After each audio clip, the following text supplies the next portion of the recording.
Programa Estação Saúde de volta, hoje no programa Como Prevenir as Doenças do Coração, recebendo aqui no estúdio o Dr. Rolando Gomes da Silva, cardiologista.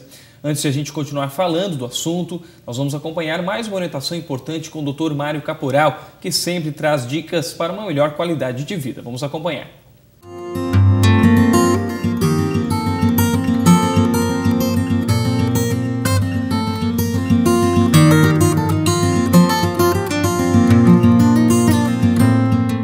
Estamos aqui novamente, dando mais algumas dicas sobre os rins. Outra patologia que geralmente acomete os rins em algumas pessoas, tem pessoas que são mais propensas, é os cálculos renais. As litias renais, assim como é conhecido cientificamente. E os cálculos renais podem acometer um rim ou dois, de tamanho variado, desde milímetros, cálculos de milímetros, até cálculos maiores, ocupando quase todo o rim. Então os cálculos muitas vezes são resultante de um fator metabólico, uma alteração no metabolismo, formando cristais a nível do rim, no momento em que a filtração do sangue ocorre, dependendo da densidade que está esse conteúdo líquido, dependendo da hidratação que a pessoa faz, esses cristais vão se acumulando, se aglutinando e vai formando o cálculo. O cálculo muitas vezes se localiza, pode ter 2, 3, 4, 5, 6, 7 ou mais cálculos no rim e de tamanhos variados. E normalmente esses cálculos pode se deslocar, cair através do ureter para ser eliminado e causam dor, cólica renal. Muitas vezes cólica renal, vontade de urinar aos poucos e muitas vezes sangramento através da urina. E é muito importante que a pessoa, quando tem uma crise de cólica renal, procure o médico e possa fazer os exames adequados para saber até que ponto esse cálculo está comprometendo ou não o rim. Muito bem, você acompanhou aí uma dica importante de saúde, e falar em saúde é falar da Ecoclínica. Excelência em diagnóstico por imagem em ultrassonografia, mamografia digital, raio-x digital e densitometria óssea. A clínica atua há mais de 28 anos e atualmente atende nos municípios de Tubarão, Capivari de Baixo, Braço do Norte e Armazém.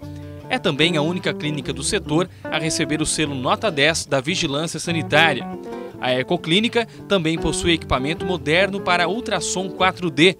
Você, futura mamãe, pode ver com detalhes como está o desenvolvimento do seu bebê e, claro, antes mesmo dele nascer, já saber com quem será parecido. Ecoclínica investindo na saúde para melhor atendê-lo. Mais informações e agendamentos pelo telefone 3622-2355. Eu quero continuar agora falando sobre as doenças do coração, como prevenir as doenças cardiopáticas, com o Dr. Rolando Gomes da Silva, ele que é cardiologista. Doutor, a gente terminou o primeiro bloco falando justamente sobre a questão da qualidade do sono, né? Pegando esse gancho, o senhor destacou, inclusive no intervalo aqui, que o ronco tem prejudicado e é uma das causas de maior prejudicial à qualidade do coração. Vamos destacar um pouquinho isso, que inclusive acredito que para a gente que não é da área da saúde é uma novidade, doutor. O ronco, nós sempre acreditamos que o ronco é o indivíduo que está roncando, está bem. Isso é um erro, porque a gente está acostumado com desenho animado, o ursinho lá está roncando, isso mostra que ele está bem. Mas não, na verdade isso não ocorre. O ronco é nada mais nada menos que o palato que cai durante o sono, impedindo que a glote. Isso ela reverbera, fazendo com que as pessoas ronquem.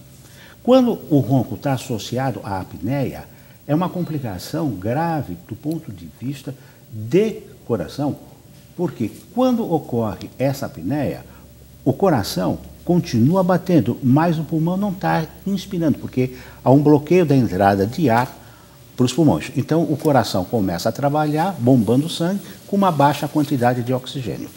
Esse tipo de problema vai fazer com que as pessoas tenham crises de hipertensão durante a noite, a hipóxia cerebral, às vezes até arritmias cardíacas condicionada ao ronco, principalmente a apneia, porque a saturação de oxigênio dentro da circulação coronariana cai muito.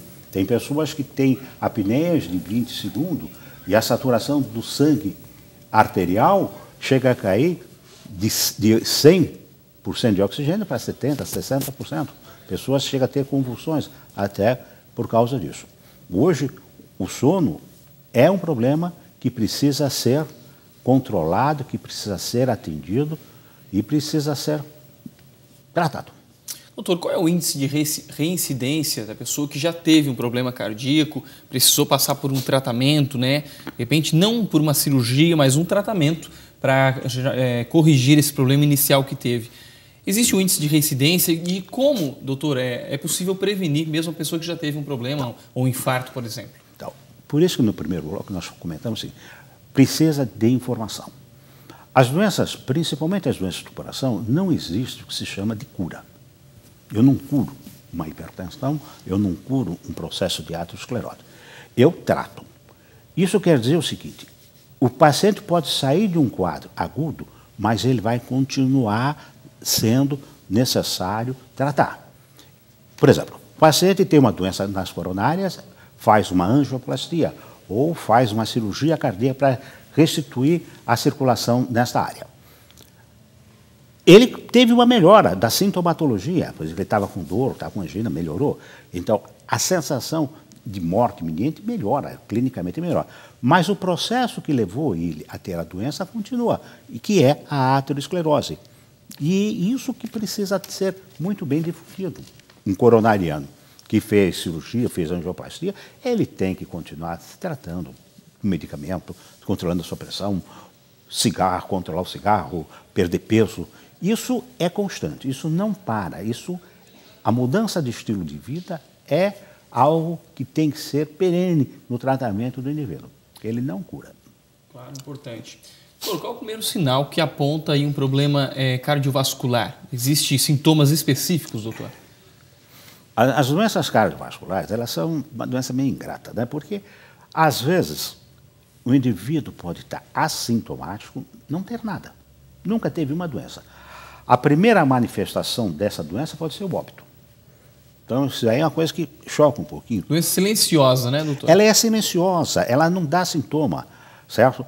E quando dá, vai depender de qual região. Por exemplo, se eu tenho uma doença cardíaca causada pela aterosclerose, eu posso ter dor, posso ter cansaço, posso ter falta de ar, posso ter tontura, posso ter vertigem, posso ter uma série de situações. Pela hipertensão, eu tenho hipertensão e às vezes estou com a pressão em 20, 30, eu não estou sentindo absolutamente nada. Então, por isso que essas doenças silenciosas, a gente tem que ficar correndo atrás em fazer o diagnóstico e ter a convivência dos familiares, nos ajudar a tratar esse paciente. Porque esse paciente, por não achar que não sinto nada, posso não precisar parar com o tratamento, não fazer tratamento. Isso é complicado.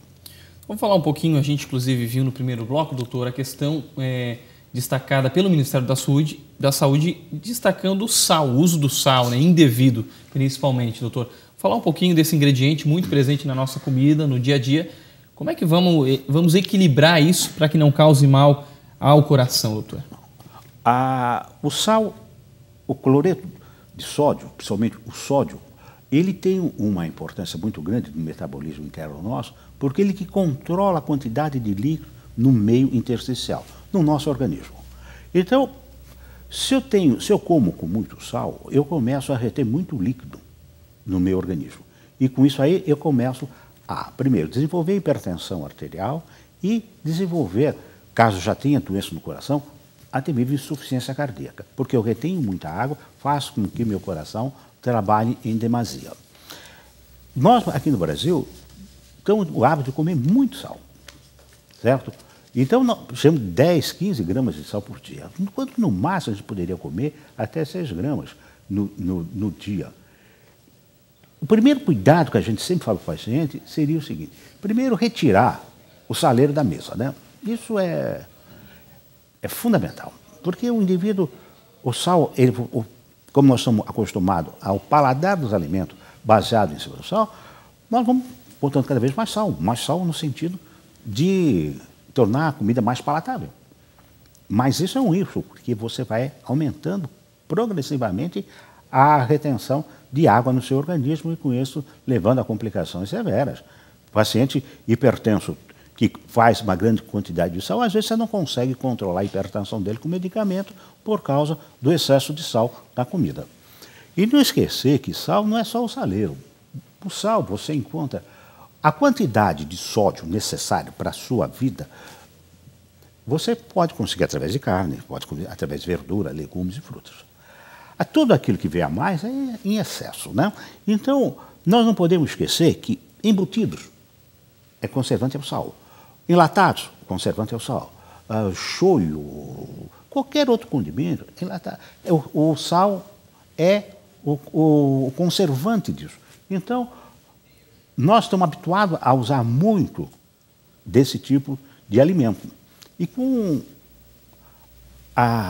vamos dizer, o aumento do uso dessas comidas já prontas que vêm, industrializada, isso é imensamente complicado, certo? Porque vem um teor de sal muito grande, é o que vai dar paladar, o que vai dar estabilidade.